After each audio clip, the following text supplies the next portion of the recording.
Lá atrás, lá na época da pandemia, a Bia Anand ficou conhecido mundialmente após dizer exatamente tudo o que nós viveríamos no ano de 2019, 2020 e 2021. E aí, graças a isso, ele começou a ser seguido por milhões de pessoas no mundo todo e ele virou uma espécie de profeta moderno. Então, nessa live aqui hoje, eu lhes contarei em muitos, mas muitos detalhes o que ele disse que está previsto para acontecer em 2026. Por quê? Porque eu engoli, eu assisti todos os conteúdos do canal dele sobre isso. Então vocês aí se preparem, porque sim, nós teremos muitos assuntos para cobrir hoje e também teremos muitos momentos forças ao ícone, como vocês gostam. Afinal de contas, já para a gente começar a definir os termos aqui dentro dessa live. Quem é a Bia Anand? Ele, gente, é um astrólogo védico, ou seja, ele utiliza da astrologia dos Vedas, que ficou muito famoso por causa de um vídeo de 2019, quando ele falava claramente que tinha um perigo muito grande para o mundo entre novembro de 2019 e abril de 2020. Só que não apenas, ele falava abertamente que era uma doença que ia pegar o mundo inteiro, e logo depois que ele fez esse vídeo, a pandemia estourou. Depois disso, ele e a equipe dele começaram a fazer ali uma lista imensa de previsões e profecias, e essas previsões novas, depois da pandemia, elas, assim, de um jeito muito bizarro que a gente não sabe explicar, elas começaram a acontecer da exata maneira com a qual eles falavam que ia acontecer. Então, tudo bate, desde a recessão, lá na economia de 2020, a guerra da Rússia e da Ucrânia, a questão dos terroristas do Oriente Médio, os conflitos em Bangladesh, o terremoto no Myanmar, tudo, absolutamente tudo. Ele tem um site que é o abianand.com, eu vou deixar aparecendo aí para vocês, porque vocês podem também, né, seguir o site dele ou seguir ele. Independentemente dessa live aqui, vocês podem acompanhar as previsões dele em tempo real. Então, nesse site dele, ele posta tudo, absolutamente tudo dessas previsões, e ele também tem um instituto que ele chama de Instituto Giotista, e ele muito frequentemente participa de vários podcasts, de programas de TV na Índia, ele tem artigos em portais, ele começa a falar bastante sobre essa questão da astrologia em sites de cripto. Então, tem uma galera dos criptos, das moedas digitais, que confiam muito nele, tudo que ele fala, a galera da cripto faz, então, um negócio bem esquisito. Então, o que eu fiz? Para poder fazer esse compilado das profecias dele de 2026, eu assisti as entrevistas e vídeos que estão no canal dele e também de outros canais que ele participou. Eu também li algumas matérias, como, por exemplo, a matéria desse site aqui, que fala e que tem uma lista completa de todas as previsões que ele acertou. Então, tem aqui, né, a profecia de 2019 da pandemia, a de 2022, a de 2023, 2024, a de 2025 ele acertou também, que foi o terremoto no Myanmar, e aí agora ele está fazendo muitas previsões para 2026. Então, nós temos aqui várias entrevistas que ele dá, então, para tal, eu acabei lendo essas entrevistas que ele deu e também assistindo os vídeos onde ele fala sobre essas profecias para poder formular o assunto dessa live aqui de hoje. Por quê? Porque ele fala muita coisa, algumas das coisas são mais pautadas dentro do ramo da astrologia, então não é astronomia, mas sim é o estudo simbólico dos astros. Então tem muita coisa que ele fala, e aí porque ele fala, eu não sou a pessoa mais conhecedora de astrologia, ainda mais da astrologia védica, mas eu consegui destacar alguns pontos interessantes aqui. O primeiro ponto que ele fala é esse que já está aparecendo na tela para vocês, que é um encontro de Saturno, sim, Saturno de novo, e Haru em um fim de ciclo. Aí ele fala que esse grande alinhamento de 6 planetas vai acontecer em 2025, de 2026, desculpa, mais especialmente em março, em Peixes, e que esse seria um gatilho muito lento, cujos efeitos seriam sentidos até o final do ano de 2026. Então, ele fala do ano de grande transformação para a civilização. Ele fala também que esse seria um capítulo final de uma era de decadência e também o início, o prelúdio de um novo momento dourado, de um século dourado.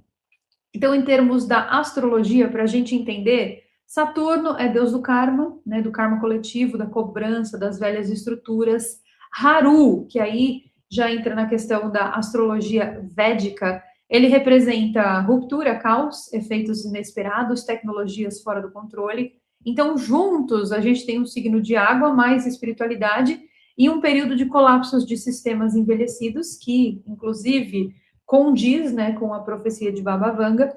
Fala também de crises que forçam a organização econômica e organização política, e também gatilhos para uma virada espiritual ao longo das próximas décadas. Então, para ele, 2026 não é o fim do mundo, mas sim o clímax da correção de uma rota iniciada em 2019 e 2020. Então, daqui para frente, as coisas vão começar a se corrigir dentro desse eixo.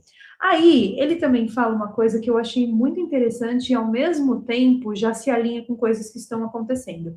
Ele fala de Terra, Sol e Dragão do Pacífico, que é o que está na capa desse vídeo aqui, que é o Círculo de Fogo, né, gente? A gente sabe muito bem que ali no Pacífico existem os maiores e mais ativos vulcões do mundo e também um local que é conhecido como o Círculo de Fogo, ou seja, onde existem placas tectônicas que racham e que podem causar um desastre gigantesco. Então, ele fala sobre esse desastre gigantesco, fala sobre o Círculo de Fogo, mas ele não fala exatamente do nome Círculo de Fogo.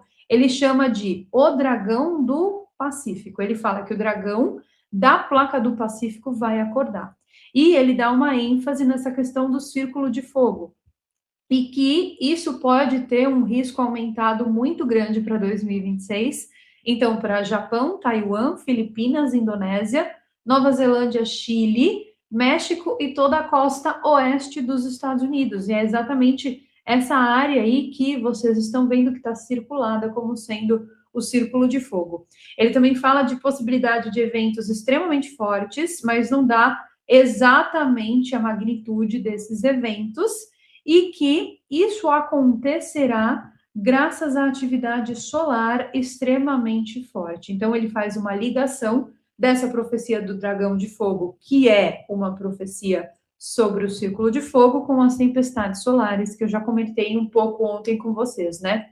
Ele fala desse pico da atividade solar, que vai ficar mais agressivo no ano que vem, e ele associa esse pico a uma fusão muito acelerada das calotas de gelo, a alternância de enchentes e secas extremas, isso também coincide com o que o Daniel Atala falou aqui no canal, fala sobre tempestades severas, mais uma vez coincide com o que o Daniel Atala falou, né, de coisas envolvendo água, e também de um possível fenômeno no céu, que o céu virará vermelho sangue, ligado à poeira, à fumaça, partículas atmosféricas e reflexos atmosféricos. Então, na minha humilde opinião, tem a ver com alguma coisa no intuito da poluição, né? Porque a gente sabe muito bem que a poluição em alguns lugares fica tão intensa, mas tão intensa que dependendo de algumas luzes que se ligam na cidade, o céu fica vermelho. Isso já aconteceu na China, se não me engano, foi agora em 2025 ou 2024.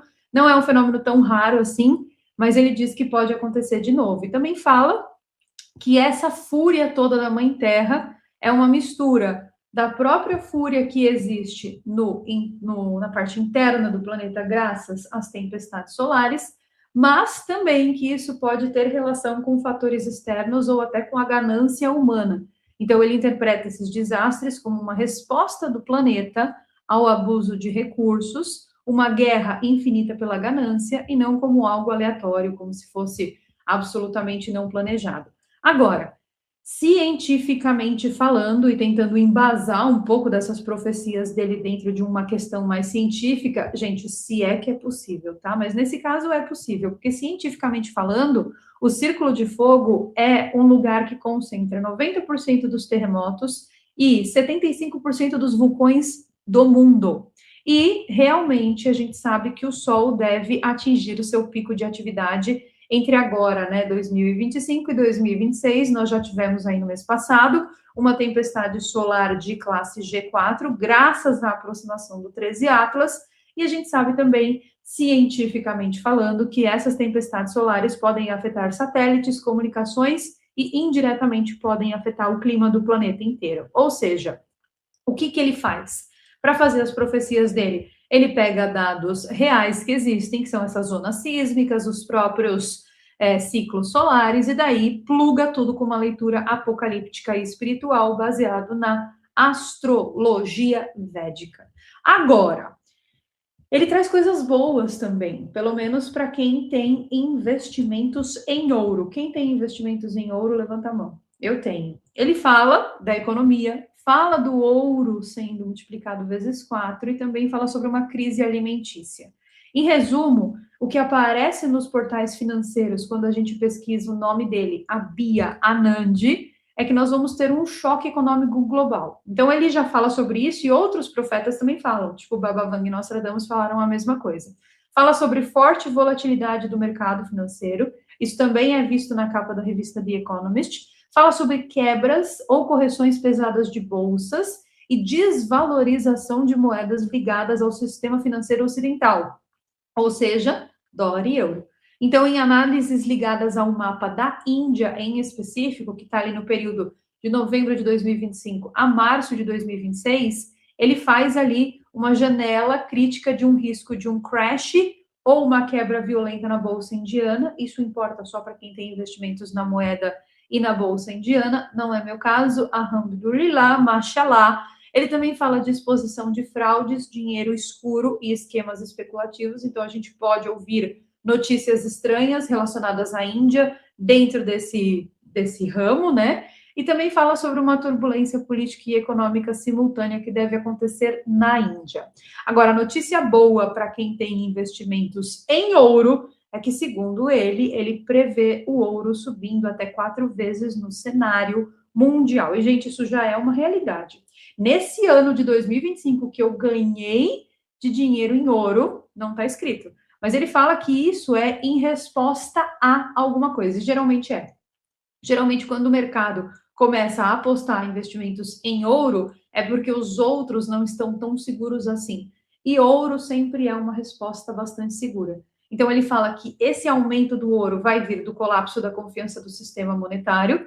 Isso é dentro da minha área, eu concordo com ele, pode acontecer mesmo, que teria uma crise de dívidas ou até um evento extremo, tipo uma guerra maior, uma hiperinflação, uma quebra do sistema, e para tal, então, nós teríamos aí uma super ultra valorização do ouro. E, gente, o que eu comprei de ouro esse ano, viu? Ixalá, não é ouro tipo comprar pulseira, comprar brinco, não é isso não, tá? É comprar ouro em investimentos. Ah, peraí! Será que a gente pode considerar isso como sendo uma profecia de Mãe Carol? Profecia de Mãe Carol. Não só podemos, como iremos. Olha só como ela é temática, nós vamos considerar essa alta do ouro não somente como sendo uma profecia do Abia Anand, mas também como uma profecia de Mãe Carol, porque, gente, eu já estou prevendo isso há algum tempo, é por isso que eu já estou comprando ouro há algum tempo. O que acontece, senhoras e senhores, é que em outubro eu estive na Oceania, eu estive na Austrália, vocês sabem, eu contei para vocês, além de eu, marido, vai China, eu, marido, foi Oceania também esse ano para trabalhar. E aí, um belo dia, eu tô andando lá em Sydney, e daí eu vejo uma fila gigantesca de pessoas. Aí eu olhei e falei, nossa, mas por que essa fila? O que tá acontecendo? Aí fui perguntar para um dos transeuntes lá da fila, eu falei, vocês estão fazendo fila para quê? Aí a mulher, a gente está fazendo fila para vender ouro, porque o ouro está subindo muito. Aí eu entrei no meu aplicativo de investimentos e falei, nossa, gente, juro para vocês, a minha conta de ouro foi a conta que mais valorizou no ano de 2025. Então, mesmo sem saber, eu acabei com profecia de Magarel. Foi assim uma coisa que foi de evidência mesmo. Eu conversei com a minha gerente em março de 2025 e falei para ela: compra bastante reserva em ouro. Eu tinha um dinheiro que eu queria investir. Falei, pode botar no ouro, porque o ouro vai dar bom. E, gente, não é que deu. E eu só fiquei sabendo porque eu vi essa fila, porque eu não fico entrando o dia inteiro na minha conta, né? Eu vejo de outros clientes e é difícil convencer cliente de investimento, principalmente grandes empresas, a investir em ouro. Então é muito difícil falar para eles, não, vamos comprar, vamos comprar. Geralmente eles querem vender, né? E, gente, não é ouro, pulseira, brinco, hein? Não é ouro isso aqui, não, meu brochinho de Mãe Carol. Não, estou falando de ouro no investimento. E, gente, deu certo, deu muito bom. Eu abri a conta ali na hora, eu falei, Marcelo, a minha conta que mais valorizou em 2025 foi a minha conta de ouro. Então, não pela previsão dele em si, tá? Não por essa previsão que vai multiplicar vezes 4, mas eu acho, mãe Carol acha que o ouro ainda vai subir mais. Então, se vocês ainda não investem em ouro, talvez esse seja um momento importante para colocar o dinheiro. Tá alto, tá caro, mas eu acho que vai subir mais, tá bom? Então, historicamente, agora já trazendo para um contexto mais histórico, deixa eu me livrar de mãe Carol aqui, que já foi o momento. Profecias de mãe Carol. Essa touquinha que eu comprei, ai, gente, olha o brilho, Brasil. Olha que charme. Ela é brilhosa. Ela desbagunça todo o meu cabelo. Ai, forças ao ícone, mas sim. Historicamente, isso eu já voltando para as profecias do nosso querido menino indiano, o ouro ele já fez multiplicações violentas, tá? Eu tô falando de anos 70 e 2025 também foi um ano muito grande para a valorização do ouro. Então, 4 vezes em pouco tempo seria algo muito fora da curva, mas ele garante que isso vai acontecer e eu tô vendo uma alta muito grande no ouro. Eu não sei até quando essa alta vai se manter, eu não sei se vai se manter, mas também acho, eu sou conservadora nesse ponto também de achar que quem tinha que ganhar dinheiro com ouro esse ano já ganhou. Então, eu fico nessa dúvida. Mas aí eu já saí do personagem de Mãe Carol, então já não consigo mais fazer profecias. Agora, ele também fala de uma escassez de alimentos e recursos. Associa 2026 à crise de abastecimento de alimentos, e esses recursos seriam agravados por guerras e tensões prolongadas. E a gente sabe muito bem, se vocês não sabem, fiquem sabendo que a Ucrânia é um ponto muito importante da cadeia de distribuição de alimentos do mundo. É exatamente por isso que aquele ponto ali no Mar Negro está sendo muito disputado entre Ucrânia e Rússia, porque existe ali uma questão muito estratégica, tá? Então, diz o menino indiano que as colheitas poderiam ser prejudicadas por eventos extremos e climáticos e também sobre o encarecimento de produtos como fertilizantes e até a própria logística, porque se o mundo entra em crise, a gente tem que cobrar mais caro por coisas que antes não eram tão caro assim, então, por consequência, acaba sendo uma reação em cadeia, e isso vai afetando todo mundo. Alguns outros pontos aparecem também nas previsões dele, falam sobre cadeias de fornecimento que têm pressão sobre conflitos, né? E a gente sabe que no momento nós temos Rússia e Ucrânia que parece que não se resolve. Ele também fala de desorganização de exportação de grandes produtos e possibilidades de países restringirem a exportação de grãos, metais e energia para se proteger. Mas também fala, meio que para apaziguar essa situação aí, que tudo isso é lido como uma correção kármica da ganância econômica. Então, que vai acontecer ali uma correção para que isso resolva o karma de tudo isso. Bom, isso ele fala dentro do ponto economia. Agora, dentro do ponto geopolítica, ele fala sobre a questão da decadência do Ocidente e a Índia como um refúgio civilizacional. Olha, se a gente for depender da Índia, se refugiar. Tá bom, eu tô sendo cética nessa profecia, mas ao mesmo tempo, gente, não dá. Pelo amor de Jesus amado. Olha. Já pensou se a gente for depender da Índia como refúgio civilizacional? Mas tudo bem. O que acontece, gente, é que ele é indiano e ele vai sempre puxar a sardinha pro lado do país dele. Mas, infelizmente, a gente não pode depender da Índia como refúgio, né? Porque se a gente for depender dela, a gente está muito perdido. Mas ele fala que as relações Estados Unidos e China vão ficar ainda mais deterioradas, que nós vamos ter disputas no Mar do Sul da China, tensões comerciais, e também realinhamento de alianças. E também fala sobre uma nova ordem política ocidental.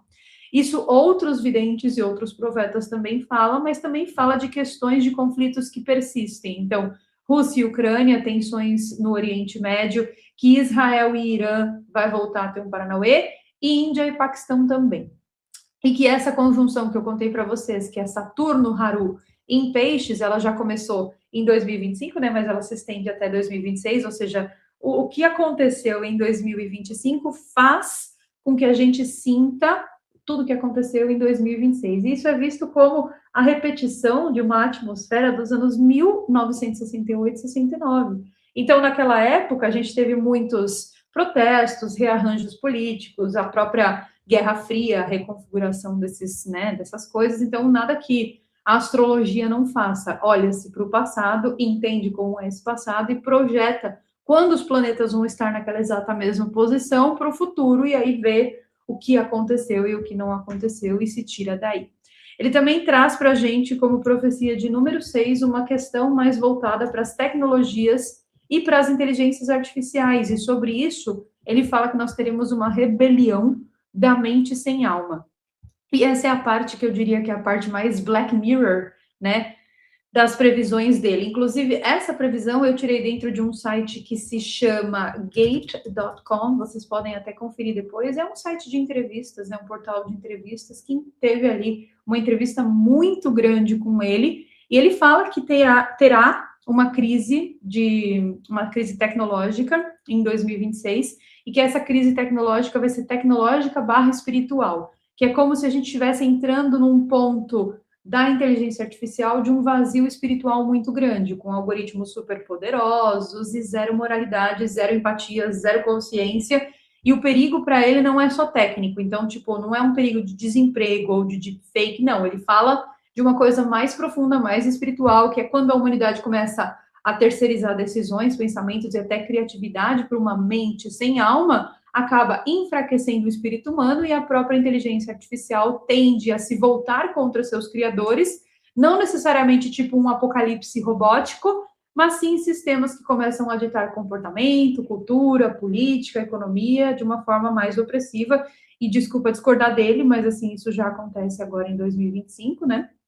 Já tem acontecido muito, é só mais uma questão de agravamento dessa situação. E essa rebelião das inteligências artificiais que ele fala seria uma crise de sentido, onde pessoas perderiam a noção de propósito, inundados de conteúdos gerados por máquina. Isso já acontece. Pelo menos na minha humilde opinião, hoje em dia é muito difícil competir com a quantidade de conteúdo que é gerado por inteligência artificial todos os dias. Então, um conteúdo de inteligência artificial é gerado em segundos. Esse tipo de conteúdo que eu faço aqui para vocês demora, sei lá, 2, 3 horas de pesquisa, mais 1 hora para eu angariar as imagens, para eu angariar as fontes, mais 1 hora para programar tudo, e aí depois, às vezes, eu acabo ficando 1 hora conversando aqui com vocês. Então, realmente não tem como competir com esses conteúdos criados por inteligência artificial. E isso realmente traz ali uma crise, né, uma crise de sentido, tanto para o criador quanto para quem está consumindo, porque você não sabe mais se você está consumindo coisa de verdade ou não. Traz uma crise política, porque você pode usar conteúdos de inteligência artificial para fazer manipulação por algoritmo e fazer com que as decisões sejam automatizadas. Existe também a questão da vigilância, que eu já contei para vocês lá no vídeo sobre o livro 1989. E também isso pode trazer uma crise econômica, de acordo com ele, com automação acelerada de funções cognitivas. E aí você acaba automatizando tudo, aí as pessoas passam que não são mais necessárias, acabam perdendo seus trabalhos para inteligências artificiais. Então, ele fala que 2026 vai ser um ponto máximo, assim, onde a expansão da inteligência artificial vai entrar em choque direto com a necessidade de uma resposta ética e até uma resposta espiritual, ele fala. E que essa resposta espiritual vai ter que surgir meio que como uma solução para tudo isso. Ele também fala que do ano de 2026 vai ser o fim de uma era decadente, mas o começo de um século dourado. E, gente, o ano de 2026 é o ano 1, né? Pela numerologia. Se você somar 2 mais 2 mais 6 dá 10, então a gente reduz 1 mais 0 dá 1, então é o ano 1, é um ano de reinício, recomeço. Então, apesar desse tom apocalíptico dele, que tem sempre, né? Toda vez que a gente vai falar de profecia para o futuro, e principalmente sobre esses profetas aí, a gente tem sempre essa questão de ser um negócio muito ruim, de ser uma coisa muito pesada, mas ele fala que não é isso. Ele fala que o ano de 2026 é o último capítulo antes da decadência, mas também o início de um novo século dourado, e que existiriam crises máximas de desastres naturais, choques econômicos, tensões geopolíticas, IA descontrolada, colapso de estrutura velha, mas que tudo isso serve para uma purificação kármica, queda de sistemas que são baseados em ganância, especulação e mentira, exposição de corrupção, o crash, né, essa quebra toda do sistema como correção e não como castigo, e que isso trará um despertar espiritual muito grande. Por quê? Porque as crises forçam o retorno à simplicidade, à valorização de coisas básicas, tipo alimento, água, terra, A busca até por práticas espirituais aumentaria, então a meditação, uma vida mais espiritualizada e mais enraizada, tá bom. A gente viu, né, como foi na pandemia, né? Nossa, o pessoal ficou bem espiritualizado. Ai, não, gente, imagina, eu super acredito. Não, mas ó, vou falar para vocês. A gente tem dois momentos da humanidade. Antes da pandemia e depois da pandemia. Agora tá todo mundo espiritualizado de remédio controlado, porque tá todo mundo doido, não é? Mas ele fala que 2026 será uma fase de reconstrução, que tudo se organizará, principalmente no ramo financeiro, de uma maneira mais ética. E ele fala de fortalecimento de polos como a Índia. Aí já acho difícil, porque é igual uma casa bagunçada, tá? Vou fazer aqui a analogia para vocês. Maricondo que me escute, que me aplauda nesse momento. Gente, uma casa bagunçada sempre vai ter dentro uma família que não prospera. Então, se você já teve a oportunidade de entrar numa casa bagunçada, de conhecer pessoas que têm casa bagunçada, ou carro bagunçado, ou vida bagunçada, e analisar sob esse ponto de vista, ou se a sua casa é bagunçada, se a sua vida é bagunçada, saiba que a tua prosperidade depende disso. E a prosperidade da família inteira daquela casa também. Eu nunca na minha vida conheci alguém que tem uma casa bagunçada e que tenha prosperidade financeira. Nunca! Isso é absurdamente contraintuitivo. Inclusive, eu ensino isso no meu livro de Saturno, porque Saturno, gente, Deus do tempo, Deus da organização, Deus do karma. Então, eu ensino, tipo, de uma maneira muito prática, como faz para organizar a vida usando Saturno. E, ó, ano que vem tem essa conjunção aí de Saturno mais Haru, né? Então, isso vai continuar agindo em cima das pessoas. Então, quem quiser comprar e ler meu livro, o link está aqui embaixo na descrição. Mas eu só quis fazer um adendo, porque vocês já repararam, gente, como a vida de pessoas bagunçadas é uma vida não próspera. Eu tenho vários exemplos, viu, para passar para vocês, de pessoas muito próximas a mim, que assim, a vida não vai para frente justamente porque o armário é bagunçado, o carro é bagunçado, a casa é bagunçada, o trabalho é bagunçado, a mesa de trabalho é uma loucura, não se encontra nada, a gaveta, então. Então, assim, tem gente que fala para mim, ah, Carol, mas eu não tenho casa, eu não tenho carro. Mas tem o armário. Seu armário tá em dia, seu armário tá bacana, seu armário tá arrumadinho. Se tiver, vamos começar do pequeno pro grande. Então, vamos arrumar o armário, vamos arrumar as gavetas, papel velho. Sabe papel? Tem gente que vai recebendo carta e guarda a carta dentro do envelope, às vezes a carta nem serve mais, vai guardando. Tem gente que tem um monte de livro que já leu, nunca mais tocou nele, deixa lá guardado. Gente, papel, travesseiro velho e armário bagunçado são os três maiores pilares da falta de prosperidade. Aí depois você vai ampliando, né? Porque aí se você tem uma casa, sua casa tá bagunçada, aí o negócio é maior. Se isso se expande para o teu carro, se isso se expande para a tua vida financeira, sua vida de trabalho, sua conta, você não sabe quanto que sai, quanto que entra, não tem como ter prosperidade aí. Aí esse menino veio falar para mim que vai ser uma reorganização financeira e fortalecimento da Índia. Primeiro a gente tem que limpar. Vamos combinar? Índia, você pode até se dar muito bem nessa história, mas a gente vai ter que fazer uma faxina, vai ter que fazer uma limpeza. Gente, eu já fui para a Índia, o buraco. O buraco, meu povo, é muito mais embaixo. Eles pegam o lixo. Desculpa se tem algum indiano na live, eu acho que não. Mas eles pegam o lixo assim, ó, tipo, assuei o nariz aqui, ó. Terminei de assoar. E joga pela janela, assim, ó. Pela janela. Eu tava lá na Índia, aí perguntei para um cara assim, porque eu não achei lixo. Aí perguntei pro porteiro do prédio que eu tava ficando. O senhor pode me falar onde é que tem um lixo para eu jogar esse saco? Sabe, tirei o lixo do lugar que eu tava, botei dentro de um saco, amarrei e falei, o senhor pode me falar onde tem um lixo para eu jogar? Eu juro para vocês, ele pegou da minha mão o saco e ele jogou no terreno do lado. Gente, eu não sei nem o que tinha no terreno do lado, eu não sei se era uma casa, se era um carro, se era um estacionamento, eu não sei, mas esse homem pegou e jogou. Então, na minha humilde opinião, senhora Bia Anand, o senhor pode ser muito bom profeta, mas fortalecimento de polo como a Índia, primeiro a gente precisa limpar aquilo. E, gente, é um país lindíssimo.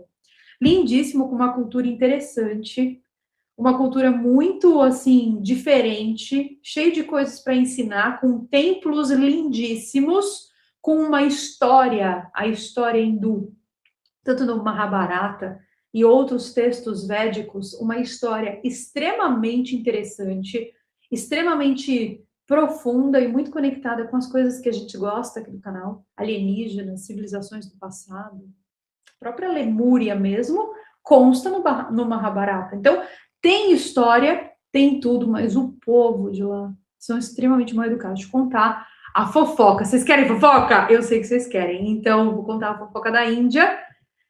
Nesse que é o nosso momento. Fofocas intergalácticas. Esses dias eu estava conversando com meu vizinho. E meu vizinho tinha um apartamento aqui na Cracóvia. Um apartamento bonitinho, 50 metros quadrados. Ele ia vender esse apartamento para morar aqui onde ele mora hoje, mas aí ele pensou, acho que eu vou colocar para alugar. Aí colocou para alugar, apareceu uma família de indiano, e essa família de indiano veio morar, e ele falou que o cara era super legal, super gentil, conversou com ele, não sei o quê, pagou tudo em dia e tal. Tá bom. Depois de um ano, ele foi embora, esse cara voltou para a Índia, foi embora, não estava mais trabalhando na mesma empresa, que eles trabalhavam na mesma empresa, né? Voltou para a Índia, foi embora. E ele entrou no apartamento para limpar e tudo para poder liberar para os próximos inquilinos. Ele falou para mim que o cara tinha dado um depósito de 13 mil da moeda daqui. E que esse depósito, ele pegou e teve que juntar mais 37 mil, porque ele gastou 40 mil para poder reformar o apartamento inteiro. Ele falou que ele teve que jogar o apartamento inteiro fora. Falou que as paredes estavam quebradas. Tipo, alguém batia na parede quebrada.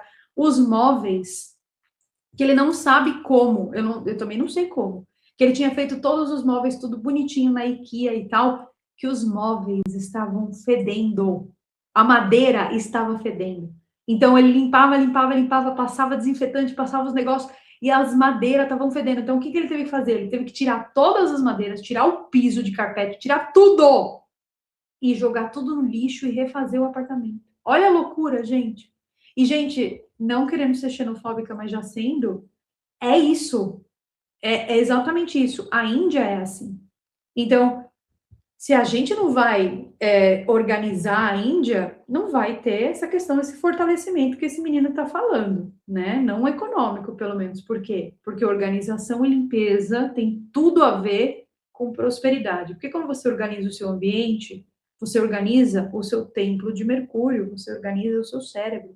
Então, tudo fica no lugar certo, a sua vida fica mais certa, você começa a entrar num planejamento maior, a sua cabeça consegue pensar melhor. Então, tem um quê neurocientífico também. Não é só uma coisa esotérica, bobeira. Não, é um negócio muito interessante. Então, assim, essas foram as profecias de Abia Anand para 2026. E, assim, tem coisa que eu concordo com ele absolutamente, na questão econômica, não da Índia, mas na questão econômica, na questão do ouro, concordo com o que estou vendo, na questão também do Círculo de Fogo do Pacífico, concordo, já existem estudos muito grandes sobre o Big One, vocês sabem o que é o Big One? É um terremoto que está sendo esperado para a Califórnia, está sendo esperado há muito tempo, a questão não é mais se vai acontecer ou não, a questão agora é quando.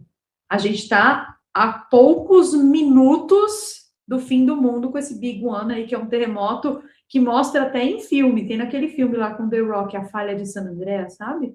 Pois é, um negócio bem esquisito mesmo. Então, assim, tem coisas que eu super acho interessante e até, né, vocês sabem que nós temos aqui no canal uma tradição onde todos os anos eu pego todos esses profetas famosos ou não tão famosos assim, vejo tudo que eles estão falando sobre o ano seguinte e trago aqui para a gente poder discutir, para a gente poder conversar e tal.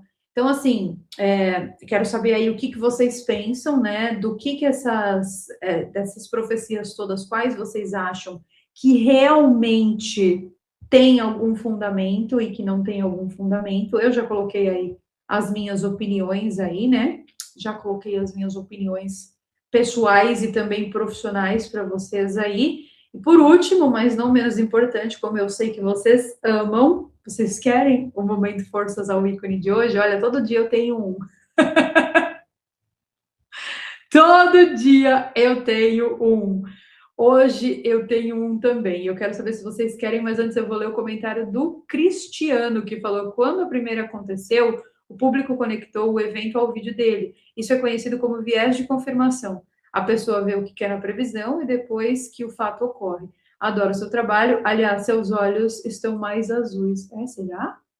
Eu acho que é o momento Mãe Carol, que aí baixa a entidade. Cris, eu concordo com você nesse ponto, mas ao mesmo tempo, nós temos uma lista gigantesca de coisas que ele acertou até depois da pandemia. Então, aí, depois da pandemia, já não é mais viés de confirmação, né? Naquele primeiro momento, eu até concordo, né? Até teve outros aí, teve até o livro lá da Melissa Tobias, que também acertou, né? Já entrevistei ela aqui, temos entrevista com a Melissa Tobias, que ela é maravilhosa, inclusive, beijo, Melissa! Então, até ali, eu concordo que tem essa questão do viés de confirmação, sim.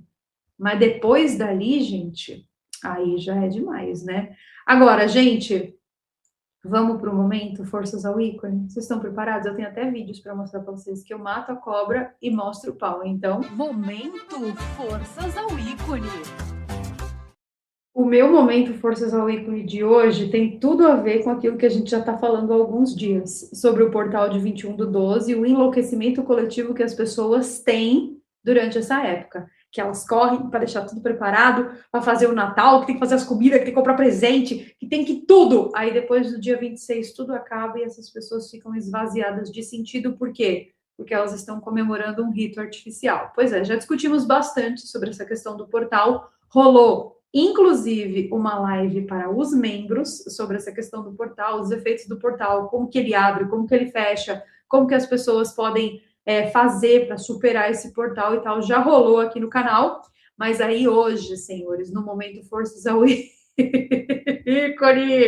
de hoje, tem eu e meu marido, que hoje é segunda-feira, hoje geralmente é dia da gente ir no mercado comprar comida para a semana. Né? Então, independentemente da data comemorativa que tiver, se é Páscoa, se é Natal, se é Ano Novo, a gente precisa comer. Eu ainda não desenvolvi nenhuma maneira de ficar sem comida e fazer um faquir deitado na cama de prego, meditando sem comer. Então, a gente precisava comer, a geladeira estava vazia e a gente teve um momento Forças ao Ícone bizarro no supermercado.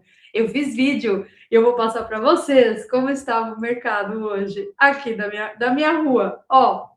O final da fila, onde o Marcelo tá indo. Caixa rápida, e a outra? Isso, do caixa rápido. Aí aqui já temos outra. Tinham duas filas, tá? Uma desse lado. Aí aqui, e eu vou mostrar como é que tava a fila do outro lado. Eu vou mostrar para vocês aonde que tá o final dela.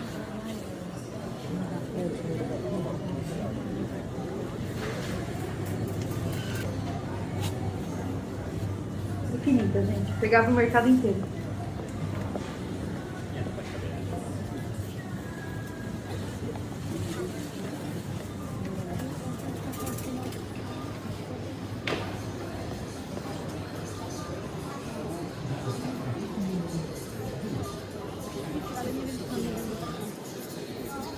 Aí, ó. Esse é o final da fila. Ó. É ou não é um clássico momento Forças ao Ícone? Nós ficamos 2h30 nessa fila para poder pagar um simples pãozinho, umas coisas que nós compramos, um ovo. Gente, vou falar pra vocês. E ó, isso aí é um mercado, tá? Agora, todos os mercados da cidade estão tomados por essa loucura, por esse surto coletivo. Eu não sei, gente, não sei o que eu vou fazer no ano que vem. Ano que vem, eu acho que eu vou começar a fazer jejum nessa época, ou deixar um estoque de comida enlatada, atum, ervilha, tudo que é enlatado, eu vou um estoque. Vai ter nevasca? Não. Ó, Lorena, isso aí é por causa do Natal. E, gente, é um negócio assim, é um surto, mas um surto bizarro, porque o trânsito aumenta, os mercados ficam assim. Esse aí onde a gente estava era o Carrefour, mas tem, sei lá, 200 mercados na Cracóvia e era 200 mercados assim. Então é um surto coletivo, gente, é uma coisa louca, a gente não sabe explicar o que é, isso é no mundo todo, sim, mas hoje eu vivi um momento Forças ao Ícone, meu marido, meu Deus, a gente tinha que ter acordado às 6 da manhã e vir pro mercado. Eu falei, calma que vai dar tudo certo. A boa notícia é que eu consegui comprar, não vou morrer de fome, não vou ficar desnutrida nessa época. Mas, gente, esse foi o lindíssimo momento Forças ao Ícone para encerrar. Olha, o cão, Bruno, é muito articulado. Esse foi o lindíssimo momento Forças ao Ícone para encerrar essa live namastreta de hoje. Olha aqui, namastê, namastê, namastê, namastreta. Hoje nós tivemos tudo, hein? Nós tivemos fofoca intergaláctica, contando do meu vizinho que teve problemas com a casa, que teve que destruir a casa inteira. Nós tivemos profecia de Mãe Carol, comprem ouro, Ixalá, muito ouro. Não é para comprar pulseira. Olha, que eu tô de olho em vocês. É no mercado, hein? O momento namastreta. Eu preciso criar um momento namastreta, você não acha, Paula? O momento namastreta é o momento que a gente conta uma treta, que é além do momento Forças ao Ícone. Preciso criar um momento namastreta. Teve de tudo. Teve Mãe Carol, que apareceu aqui também. Teve fofoca intergaláctica, momento Forças ao Ícone, tudo, né? Bem bonitinho, assim, ó. Bem bonitinho para vocês. E também teve, obviamente, né? Esse assunto aí dessas profecias. Agora, será que ele vai acertar o ano de 2026? Ou será que não? Que também, gente, isso aqui é o que mais me preocupa, tá? O Círculo de Fogo, para mim, de todas as profecias que ele fez, é o que mais me preocupa. Porque do lado financeiro, a quebradeira é boa e a subida também é boa. Quem faz meu curso de finanças sabe que a quebradeira também é boa. Quebradeira do quê, Carol? Do quadril para ficar dançando? Não, né, gente? Quebradeira de bolsa. Quando o mercado está em baixa, é um momento muito bom para quem investe, para comprar. Você compra. Quando ele sobe, você ganha dinheiro. É assim que funciona. Eu ensino vocês no meu curso. Então, a gente sabe que a quebradeira financeira é boa. A gente sabe que está tudo bem. Isso aí a gente consegue resolver. Agora, isso aqui a gente não consegue resolver, não. Isso aqui cria uma onda de choque no planeta inteiro. E olha as áreas afetadas, ó. São as áreas em vermelho, inclusive o Brasil. Então, o que me preocupa é essa história do Círculo de Fogo, tá? Vou responder a pergunta da Marina Angeli. Carol, por que você escolheu a Polônia para morar? Foram vários aspectos, vou explicar de uma maneira muito simples, muito rápida, tá? Nós morávamos nos Estados Unidos, eu tinha visto nos Estados Unidos, não aguentava mais ter visto nos Estados Unidos, porque é uma treta, é o momento namastreta. Aí, meu marido descobriu que tinha cidadania italiana, nós fomos para a Itália para fazer a cidadania italiana. Nesse meio tempo, eu acabei descobrindo também os documentos da minha família, fiz a minha cidadania italiana, estávamos morando na Itália, não estávamos felizes com a vida na Itália. Por quê? Porque a Itália é ótima, amo passear lá, amo ver tudo, amo ir 1000 vezes para a Itália. Mas para morar é um pouco complicado, porque vocês sabem que eu trabalho com a internet, e a internet precisa de quê? Precisa de modernidade, precisa de internet rápida, precisa de conexão, precisa das coisas. E na Itália, a Itália é um pouco atrasada, e atrasada para tudo, tá? Não só para a internet, mas tudo que você vai fazer lá é muita burocracia, é um absurdo, e a gente, 7 meses na Itália, a gente estava tipo, eu não aguento mais. Aí comecei a procurar lugares para morar na Europa, porque a gente tem cidadania, então a gente pode morar na Europa inteira, né? Existem 4 acordos, zona do euro, Schengen, União Europeia, e tem mais um que não me lembro. São 4 acordos que permitem que cidadãos europeus morem em todos os países da União Europeia. Aí começamos a procurar. Então, eu fui para a Holanda, não rolou, não curti. Fui para Portugal, não rolou de alugar casa, também não curti. E aí, eu tava já, tipo, não aguento mais, eu quero sair dali, não tô encontrando nada, tal. Aí, meu marido falou, mas e a Polônia? Foi, tipo, um insight que veio na cabeça dele. Eu falei, nossa, Polônia? Por que Polônia? O que deu na sua cabeça? O que deu na cabeça dele é que ele já estava pesquisando lugares, e ele tinha visto aqui que era legal e tal. No dia seguinte que ele falou isso, eu já estava com passagem comprada e já estava aqui na Polônia, já estava vendo tudo. E aí, quando eu cheguei aqui, olha, Marina, sério, tudo deu certo. Era um negócio assim, era para ser. Meant to be. Era o destino. Nossa, a voz de Mãe Carol estava sussurrando na minha orelha, vá para a Polônia, vá para... E sussurrou na orelha do meu marido também. Cheguei aqui, Marina, tudo deu certo. Eu aluguei casa, eu abri conta em banco, eu não falava polonês igual eu falo hoje, mas as pessoas me ajudaram em tudo, foram muito solícitas e fizeram tudo e tal. E depois, em menos de 15 dias, a gente já estava morando aqui. Isso foi em fevereiro de 2018, quando nós chegamos. Então, agora, eu estou fazendo 8 anos de Polônia, no que vem faço 9. E depois que a gente mudou para cá, a nossa vida deu muito certo. Então, eu transferi minha empresa dos Estados Unidos para a Polônia, tenho empresa no Brasil ainda, comecei a fazer uns negócios muito grandes entre a minha empresa e empresas asiáticas, a minha empresa de investimentos, e o canal também deu bom nesse meio tempo, alcancei um público muito grande. Então, sabe quando você tem um lugar marcado no mapa do planeta Terra para você viver?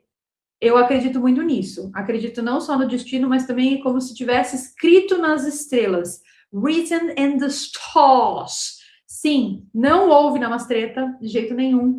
E aí, hoje eu vejo, né, que tinha muita coisa para acontecer mesmo para eu estar aqui. A minha família, não o lado italiano, mas tinha um lado também que era húngaro-polonês.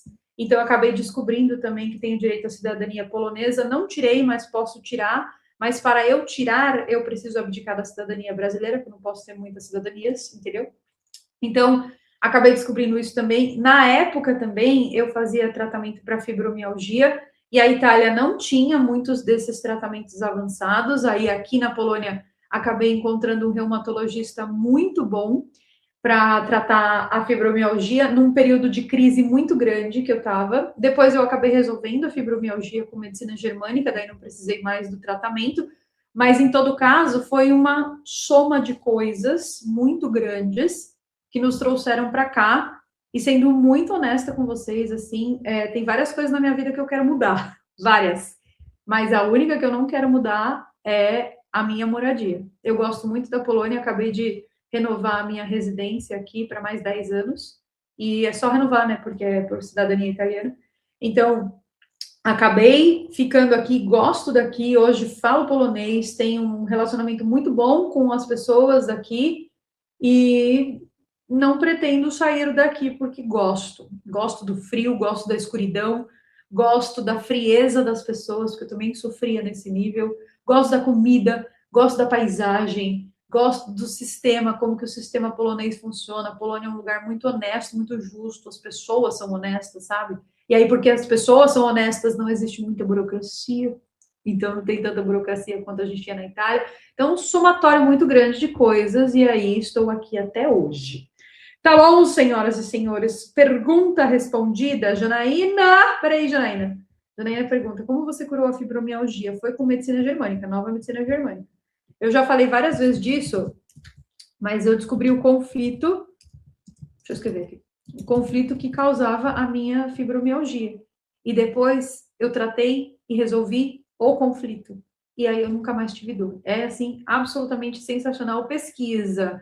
Janaína, pesquisa assim, ó. Nova medicina germânica, fibromialgia. Você vai encontrar o conflito e vai encontrar também como resolver. Eu tenho certeza que as pessoas vão se identificar muito. Todo mundo que tem fibromialgia tem o exato mesmo conflito. E, olha, por incrível que pareça, Sofia, na astrocartografia não deu que eu deveria morar na Polônia. Eu já fiz e não deu. Ó, o Júnior tá falando que tem live de membros sobre o negócio da fibromialgia. E tem mesmo. Tem, porque eu já falei, já fiz, então fica a dica aí para vocês assistirem. Que bom que você está melhor, obrigada, gente. Fibromialgia ninguém merece, né? Uma dor, uma dor, uma dor!